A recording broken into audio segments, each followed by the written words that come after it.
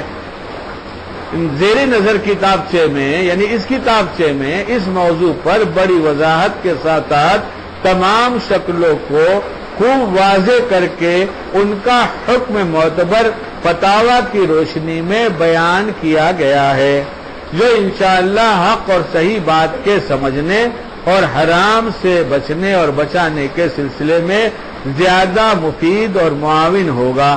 اللہ تعالیٰ اس رسالے کی اشاعت کرنے والوں کو پوری امت کی طرف سے اجر عظیم عنایت فرمائیں۔ ایک بچہ ہے جو وہاں سے چھپوا کر لے کر آیا اور خود لکھوا کر وہاں سے تیار کرا کے لے کر آیا ہے، یہ بڑی تعداد میں یہاں رکھا ہوا ہے، اس کو لیجئے اور اس کو عام کیجئے، اس کو لوگوں میں پھیلائیے اور بتائیے۔ اور ابھی اعلان، اچھا چلو بھائی بات پھر پوری کر لیں گے۔ اپنے روزے کی حفاظت کریں۔ ابھی روزہ آ رہا ہے نا، روزہ خراب کیسے ہو جاتا ہے اس کے لیے بھی ایک چھوٹا سا کتاب چاہے، اور آپ میں ہر آدمی یہ چاہے گا کہ میرا روزہ خراب نہ ہو، ہر آدمی چاہے گا نا، اس لیے اس کتاب کا پڑھنا بہت ضروری ہے۔ چونکہ مسائل موٹی موٹی کتابوں میں ہوتا ہے اور ہماری توجہ ادھر ہوتی نہیں، علم کی کمی کی وجہ سے ہم تو موٹی کتاب دیکھ کر ہی ڈر جاتے ہیں، اس لیے اس میں سے نکال کر یہ کتابچہ شائع کیا گیا ہے۔ یہ دونوں کتابچے 5-5 روپے میں یہ لوگ بیچ رہے ہیں، 5 روپے کے 2 نہیں، آپ خریدیں گے تو کہیں گے 5 روپے کا 2 تو یہ 1 دیں گے آپ کو، سمجھ گئے نا، 5 روپے کا 2 تو یہ 1 دیں گے، کہیں گے آپ 2 اور یہ دیں گے 1۔ میمن دیتا ہے 1 اور کہتا ہے گن،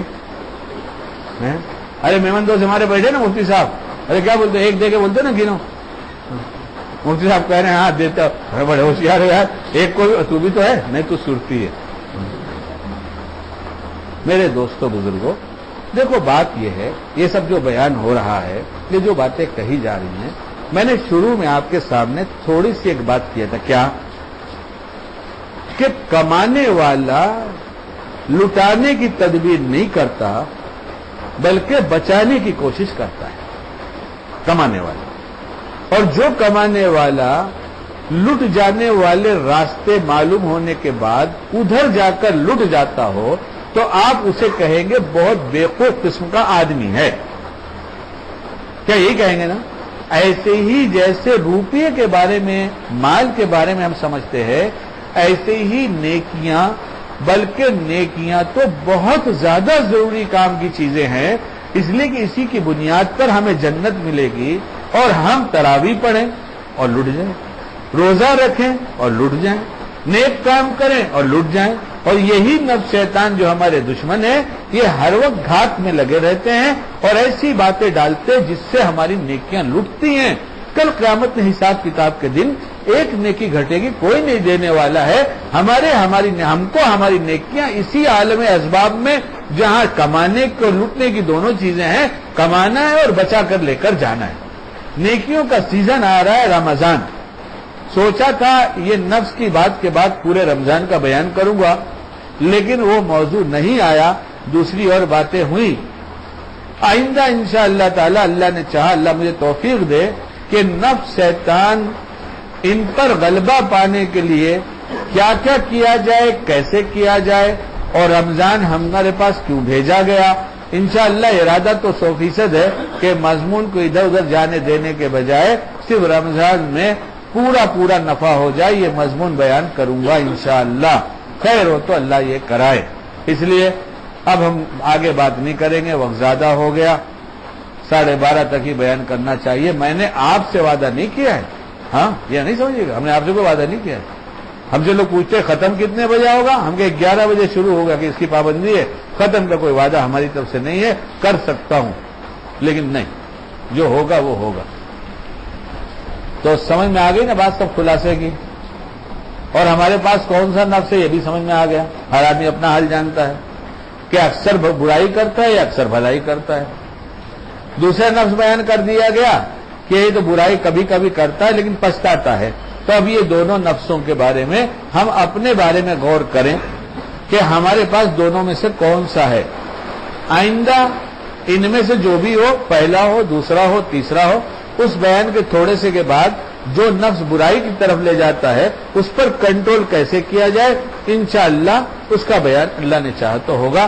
اس وقت پھر وضاحت کر دیا پورے بیان کی، ہم اپنے بارے میں غور کریں اور گناہوں سے بہت توبہ کریں اور پچھتائیں۔ اللہ ہمیں بھی عمل کی توفیق دے، آپ حضرات کو بھی۔ سبحان اللہ وبحمدہ، سبحانک اللہم وبحمدک، نشہد ان لا الہ الا انت، نستغفرک ونتوب الیک۔ بدنگاہی بدنگاہی والی کتاب ہے؟ دیکھو بھائی، بدنگاہی والی کتاب ضرور خریدو. بدنگاہی کے 14 نقصانات، چھوٹی سی کتاب ہے. بدنگاہی کا وبال اور اس کا علاج بڑی کتاب ہے. جس کا جیسا بجٹ ہو لے جاؤ، پڑھو. یہ مرض عام ہے، اس سے بچنا چاہیے. غصہ اور اس کا علاج، غصہ کا وبال اور اس کا علاج. ابھی کتاب چھپ کر آئی ہے. حضرت مفتی زید صاحب سے کہہ کر لکھوایا تھا کہ جلدی تیار کرو، اس لیے کہ رمضان میں روزے دار کو سب سے زیادہ غصہ رمضان میں آتا ہے. اس لیے اب رمضان آ رہا ہے تو ساتھ میں غصہ بھی آئے گا. اس لیے غصے کا وبال کتاب چھپوا دی گئی ہے تاکہ یہ غصے سے ہم بچ سکیں. ان کتابوں کو لے جائیں. یہ دکان چلانے کے لیے نہیں، اپنے آپ کو بنانے سنوارنے کے لیے یہاں کتاب بیچی جاتی ہے. اللہ ہم سب کو ہر فتنے سے بچائے، عافیت دے.